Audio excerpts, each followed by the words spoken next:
पुराने जमाने की बात है, जब शहर बगदाद में एक गरीब कश्तीसाज अहमद रहता था। वह अपने काम में माहिर था, लेकिन किस्मत ने उसका साथ नहीं दिया था। उसकी एक छोटी सी दुकान थी, जहां वह दिन रात मेहनत करता, लेकिन फिर भी मुश्किल से गुजारा होता था। अहमद की बीवी फातिमा और एक बेटा यूसुफ था, जो 10 साल का था। यूसुफ ज़हीन और मेहनती लड़का था। वह मस्जिद में कुरान पढ़ता और अपने वालिद का हाथ भी बटाता। अहमद अपनी जिंदगी से खुश था, लेकिन अक्सर सोचता कि काश उसके पास थोड़ी और दौलत होती। एक दिन अहमद अपनी दुकान पर काम कर रहा था, जब एक बूढ़ा आदमी आया। उसने सफेद लिबास पहन रखा था और उसकी दाढ़ी भी सफेद थी। मैं तुम्हारी कश्तियां देख रहा हूं कई दिनों से, बहुत अच्छा काम करते हो, बूढ़े ने कहा। अहमद ने मुस्कुराकर शुक्रिया अदा किया। मैं तुम्हें एक मौका देना चाहता हूं, बूढ़े ने कहा। मैं एक अमीर ताजिर हूं और मुझे एक खास कश्ती की जरूरत है। अगर तुम उसे बना सको तो मैं तुम्हें सोने के 100 सिक्के दूंगा। अहमद की आंखें चमक उठीं। इतनी दौलत तो उसने कभी नहीं देखी थी। क्या आप सच कह रहे हैं? अहमद ने पूछा। बूढ़े ने हां में सर हिलाया। लेकिन यह कश्ती मामूली नहीं है। इसे 1 महीने में पूरा करना होगा और इसमें खास लकड़ी इस्तेमाल करनी होगी, जो सिर्फ बगदाद से दूर पहाड़ों में मिलती है। अहमद सोच में पड़ गया। यह काम मुश्किल था, पहाड़ों का सफर खतरनाक था और 1 महीने में कश्ती बनाना भी आसान नहीं था। लेकिन 100 सोने के सिक्के उसकी जिंदगी बदल सकते थे। मैं ये काम करूंगा, अहमद ने हिम्मत से कहा। ताजिर ने मुस्कुराकर 20 सोने के सिक्के अहमद को दिए और कहा, यह पेशगी है, बाकी काम पूरा होने पर मिलेंगे। याद रखो, वक्त कम है और मैं सिर्फ बेहतरीन काम कबूल करूंगा। यह कहकर वो चला गया। अहमद के हाथ में सोने के सिक्के थे। घर आकर अहमद ने फातिमा को सारी बात बताई। फातिमा खुश थी, लेकिन फिक्रमंद भी। पहाड़ों का सफर खतरनाक है और आप अकेले कैसे जाएंगे? उसने पूछा। अहमद ने कहा, अल्लाह पर भरोसा रखो, वही हमारी मदद करेगा। मैं कल ही निकलूंगा। अगले दिन सूरज निकलते ही अहमद सफर की तैयारी करने लगा। यूसुफ ने अपने अब्बू से कहा, मैं भी आपके साथ चलूंगा। अहमद ने मना किया, लेकिन यूसुफ ने जिद की, मैं आपकी मदद करूंगा, अकेले आप काम कैसे करेंगे? आखिरकार अहमद मान गया। अहमद ने फातिमा से रुखसत ली। फिक्र मत करो, हम जल्द वापस आएंगे। फातिमा ने आंसू रोकते हुए दुआ दी, अल्लाह तुम्हारा हाफिज व नासिर हो। इस तरह अहमद और यूसुफ ने अपना सफर शुरू किया, न जानते हुए कि आगे क्या खतरात और आजमाइशें उनका इंतजार कर रही हैं। अहमद और यूसुफ बगदाद शहर से बाहर निकलकर उत्तरी पहाड़ों की तरफ अपना सफर शुरू किया। रास्ता लंबा और मुश्किल था। पहले दिन वे बहुत आगे निकल गए, क्योंकि अहमद के पास अच्छी सवारी थी, जो उसने सोने के सिक्कों से खरीदी थी। दूसरे दिन वे एक छोटे से गांव में पहुंचे। वहां एक मुसाफिर खाना था, जहां वे रुके।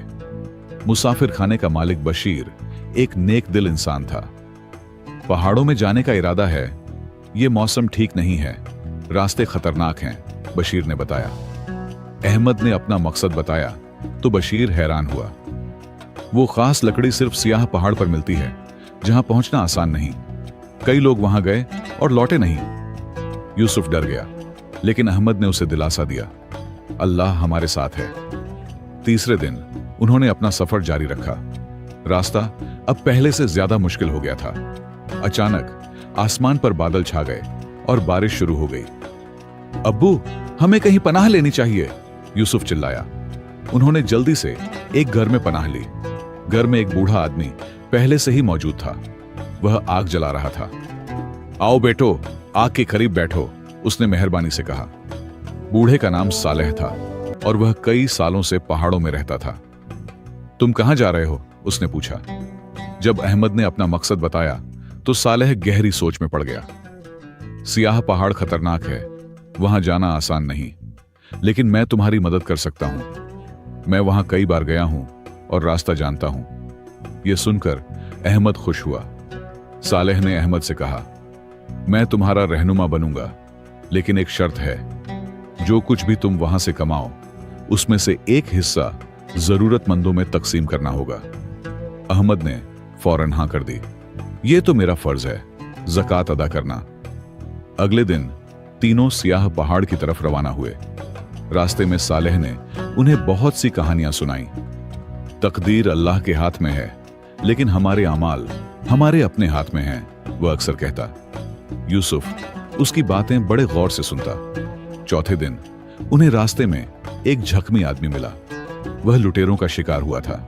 सालेह ने उसकी मरहम पट्टी की और अहमद ने उसे अपने पास से खाना और पानी दिया। मैं तुम्हारा एहसान कभी नहीं भूलूंगा, जख्मी आदमी ने कहा। पांचवें दिन वे एक नदी के किनारे पहुंचे जिसे पार करना था। नदी में पानी तेजी से बह रहा था। हमें यहां रात गुजारनी होगी, सुबह नदी कम हो जाएगी, सालेह ने कहा। रात को जब सब सो रहे थे, अहमद ने आसमान पर चमकते सितारों को देखा और सोचा कि अल्लाह ने उसे ये मौका क्यों दिया है। सुबह होते ही नदी का पानी कम हो गया था। तीनों ने बिस्मिल्लाह पढ़कर नदी पार करना शुरू किया।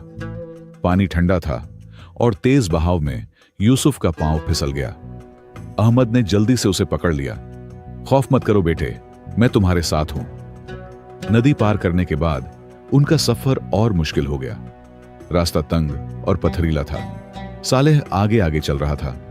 यहां से आगे जंगल है, वहां बहुत से जानवर हैं, हमें एहतियात बरतनी होगी। अहमद ने अपनी छुरी संभाल ली। जंगल में दाखिल होते ही उन्हें अजीब आवाजें सुनाई दी। यूसुफ डर गया था, लेकिन सालेह मुस्कुराया। ये बंदर हैं, ये हमें नुकसान नहीं पहुंचाएंगे। जंगल घना था और सूरज की रोशनी मुश्किल से अंदर आती थी। दोपहर के वक्त वे एक झरने के पास रुके। पानी साफ और मीठा था। अचानक सालेह ने उन्हें खामोश रहने का इशारा किया। कोई हमारा पीछा कर रहा है, उसने धीमी आवाज में कहा। अहमद ने पीछे देखा, लेकिन कुछ नजर नहीं आया। झरने से कुछ दूर उन्हें तीन आदमी मिले जो हथियारबंद थे। रुको, उनमें से एक ने आवाज दी। ये हमारा इलाका है, यहां से गुजरने के लिए टैक्स देना होगा। सालेह ने अहमद को इशारा किया कि वो चुप रहे। हम मुसाफिर हैं, हमारे पास ज्यादा कुछ नहीं है, सालेह ने कहा। लेकिन वो आदमी नहीं माने। अचानक जंगल से एक आवाज आई, उन्हें जाने दो। ये वही जख्मी आदमी था जिसकी उन्होंने मदद की थी। इन लोगों ने मेरी जान बचाई है। जख्मी आदमी का नाम करीम था और ये लोग उसी के साथी थे। ये अच्छे लोग हैं, करीम ने अपने साथियों से कहा। उन लोगों ने न सिर्फ उन्हें जाने दिया, बल्कि आगे के सफर के बारे में कीमती मालूमात भी दी। शुक्रिया करीम, अहमद ने कहा। तुम्हारी मदद करना मेरा फर्ज था। करीम मुस्कुराया। देखो, नेकी का बदला नेकी से मिला है। यूसुफ ने गौर से ये बात सुनी और अपने दिल में महफूज कर ली कि नेकी कभी जाया नहीं होती। अगले दिन वे एक पहाड़ी दर्रे पर पहुंचे जहां से सियाह पहाड़ नजर आता था। बस 2 दिन और, सालेह ने बताया। रात को जब यूसुफ सो गया, सालेह ने अहमद से पूछा, क्या तुम वाकई जानते हो कि यह सफर क्यों कर रहे हो? अहमद ने जवाब दिया, मैं अपने खानदान के लिए बेहतर जिंदगी चाहता हूं। सालेह गहराई से मुस्कुराया। शायद तकदीर ने तुम्हें यहां दौलत से बढ़कर कुछ देने के लिए भेजा है। अहमद सोच में पड़ गया। क्या वाकई इस सफर में कोई गहरा मकसद है? नए दिन की रोशनी में तीनों मुसाफिर सियाह पहाड़ की तरफ बढ़ने लगे। रास्ता अब पहले से भी ज्यादा खतरनाक हो गया था। पहाड़ी ढलान बहुत तेज थी और पत्थर अक्सर उनके कदमों तले से फिसल जाते। यूसुफ थक गया था, लेकिन उसने कोई शिकायत नहीं की। दोपहर को अचानक आसमान पर काले बादल छा गए। सालेह ने फिक्रमंदी से आसमान की तरफ देखा। तूफान आ रहा है, हमें जल्दी पनाह ढूंढनी होगी। जल्द ही बारिश शुरू हो गई। बिजली चमकने लगी और तेज हवाएं चलने लगीं। सब डर गए थे। सालेह ने एक घर देखी और उन्हें वहां ले गया। अल्लाह का शुक्र है कि हमें पनाह मिल गई, अहमद ने कहा। यूसुफ कांप रहा था। उसके कपड़े भीग चुके थे। अहमद ने अपनी चादर उस पर ओढ़ा दी। फिक्र मत करो बेटे, तूफान गुजर जाएगा। घर में सालेह ने एक कहानी सुनाई। एक बार एक आदमी ने बहुत दौलत कमाई, लेकिन वो कभी खुश नहीं था। दूसरा आदमी गरीब था, मगर हमेशा मुस्कुराता था। पहले ने पूछा, तुम इतने खुश क्यों हो? दूसरे ने जवाब दिया, मेरे पास अल्लाह का शुक्र है। तूफान 2 दिन तक जारी रहा। उनके खाने पीने का सामान कम होने लगा। यूसुफ ने अपनी आखिरी रोटी का टुकड़ा सालेह को दिया। आप बुजुर्ग हैं, आप खाएं। सालेह ने यूसुफ के सर पर हाथ फेरा। तुम नेक दिल हो, अल्लाह तुम्हें कभी भूखा नहीं रखेगा। तूफान थमने के बाद उन्होंने देखा कि बहुत से दरख्त गिर गए थे। सालेह ने मुस्कुराकर कहा, अल्लाह की हिकमत देखो, तूफान ने हमारा रास्ता आसान कर दिया है। अहमद समझा नहीं, लेकिन आगे बढ़ने पर उसे मालूम हुआ कि गिरे हुए दरख्तों ने एक पुल बना दिया था। तीसरे दिन वे आखिरकार सियाह पहाड़ पर पहुंचे। पहाड़ काला और बुलंद था, उसके चारों तरफ धुंध और रहस्यमय फिजा थी। वहां सालेह ने इशारा किया, वो खास दरख्त हैं जिनकी तुम्हें जरूरत है। अहमद ने देखा कि पहाड़ की चोटी पर सुनहरी रंग के दरख्त चमक रहे थे, लेकिन वहां तक पहुंचना आसान नहीं था। रास्ते में एक गहरी खाई थी। हम कैसे जाएंगे? अहमद ने पूछा। सालेह ने कहा, हमें कोई रास्ता ढूंढना होगा। यूसुफ ने चारों तरफ देखा और चिल्लाया, अब्बू, वहां एक पुराना पुल है। पुल पुराना और कमजोर था। मैं जाऊंगा, अहमद ने कहा, लेकिन सालेह ने रोका। मैं पहले जाऊंगा, मैं हल्का हूं। सालेह बहुत एहतियात से पुल पार करने लगा। बीच में पहुंचते ही पुल हिलने लगा। वापस आओ, अहमद चिल्लाया, लेकिन बहुत देर हो चुकी थी। पुल टूट गया और सालेह गहरी खाई में गिर गया। सालेह! अहमद और यूसुफ चिल्लाए। उनकी आंखों में आंसू भर आए। अहमद को लगा कि सालेह की जान जा चुकी होगी, लेकिन तभी खाई से आवाज आई, मैं जिंदा हूं, मैं नीचे एक चट्टान पर गिरा हूं, हम तुम्हें निकालेंगे। अहमद ने सालेह को आवाज दी। यूसुफ रोते हुए अपने अब्बू से लिपट गया। क्या हम सालेह चचा को बचा सकेंगे? अहमद ने बेटे को दिलासा दिया, हां बेटे, अल्लाह हमारी मदद करेगा। उन्होंने चारों तरफ देखा कि कोई रास्ता मिले। अहमद ने अपने सामान से रस्सी निकाली और एक बड़े पत्थर से बांध दी। सालेह, मैं रस्सी नीचे भेज रहा हूं, इसे पकड़ लो। लेकिन रस्सी बहुत छोटी थी, सालेह तक नहीं पहुंची। यूसुफ ने अपने कपड़े उतारकर रस्सी में बांध दिए। अब्बू, अब कोशिश करें।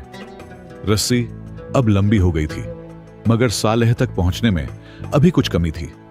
अहमद परेशान हो गया। तभी उसे जंगल की तरफ से आवाजें सुनाई दी।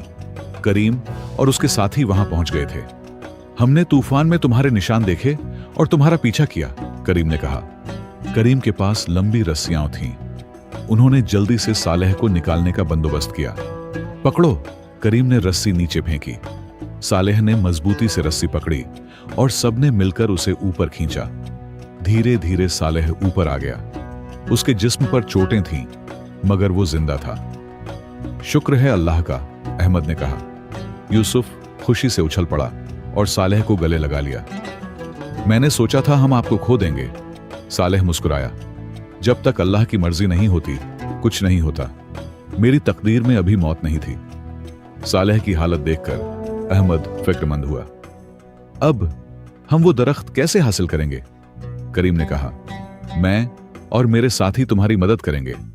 हम पहाड़ के दूसरी तरफ जा सकते हैं। वहां एक गुफा है जो ऊपर तक जाती है। करीम की रहनुमाई में वे गुफा तक पहुंचे। अंदर अंधेरा था और रास्ता तंग। हमें एहतियात से आगे बढ़ना होगा, करीम ने कहा। अहमद ने मशाल जलाई और सब आगे बढ़े। यूसुफ डर रहा था, लेकिन उसने हिम्मत नहीं हारी। मैं बहादुर बनूंगा अब्बू। गुफा से निकलकर वे पहाड़ की चोटी पर पहुंचे, जहां सुनहरे दरख्त थे।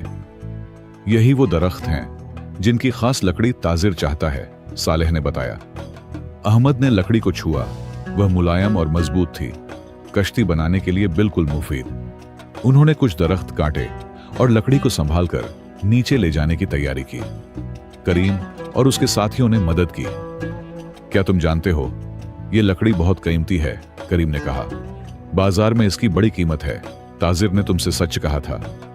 नीचे उतरते वक्त सालेह ने अहमद से कहा, अहमद, यह सफर तुम्हारी जिंदगी बदल देगा, मगर जिस तरह तुम सोचते हो उस तरह नहीं। अहमद सोच में पड़ गया। उसने पीछे मुड़कर देखा। सुनहरे दरख्त सूरज की रोशनी में चमक रहे थे, जैसे अल्लाह का नूर जमीन पर उतर आया हो। वापसी का सफर आसान था। करीम और उसके साथियों ने उन्हें बगदाद तक पहुंचाने में मदद की। रास्ते में सालेह ने अहमद को बहुत सी बातें सिखाई। दौलत से बढ़कर इंसान का अखलाका है। माल आता है और जाता है, लेकिन अच्छे अमाल हमेशा साथ रहते हैं। बगदाद पहुंचकर अहमद ने फातिमा को गले लगाया। उसने अपने सफर की कहानी सुनाई और फातिमा की आंखों में आंसू थे। अल्लाह का शुक्र है कि तुम दोनों सलामत वापस आ गए। यूसुफ ने मां को सियाह पहाड़ की कहानी सुनाई। उसकी आंखों में चमक थी। अगले दिन अहमद ने कश्ती बनाना शुरू किया। सुनहरी लकड़ी वाकई खास थी। वह नरम भी थी लेकिन मजबूत भी। सालेह और करीम अक्सर दुकान पर आते और मदद करते।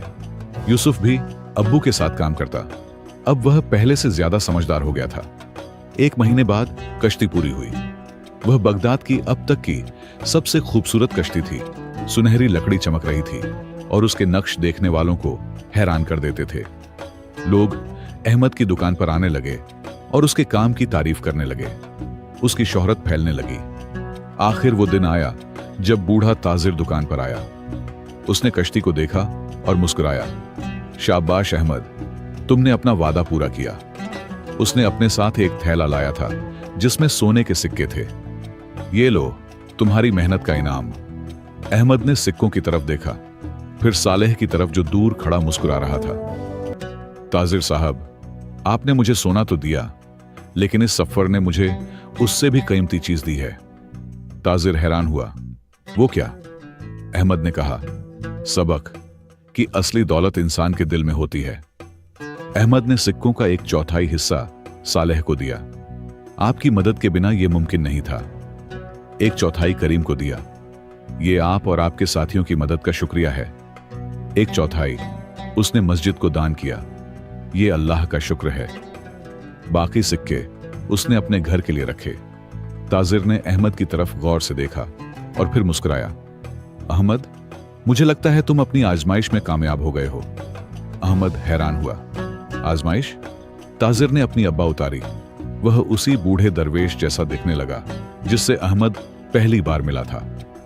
मैं दरवेश इब्राहिम हूं। मैं लोगों को आजमाता हूं, यह देखने के लिए कि सफर के दौरान वो क्या सीखते हैं। तुमने दिखाया कि तुम्हारे लिए पैसों से ज्यादा अहम अखलाक और मोहब्बत है।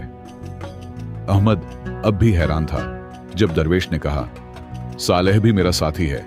हम लोगों को सच्ची दौलत की राह दिखाते हैं। सालों बाद अहमद बगदाद का मशहूर कश्तीसाज बन गया, लेकिन लोग उसकी कश्तियों से ज्यादा उसकी सखावत और अखलाकन के लिए उसे जानते थे। जब कोई उससे पूछता कि वो इतना कामयाब कैसे हुआ, तो वह मुस्कुराकर कहता, मुझे तकदीर का सफर करना पड़ा, जिसने सिखाया कि असली दौलत दिल की पाकीज़गी और नेक अमाल में है।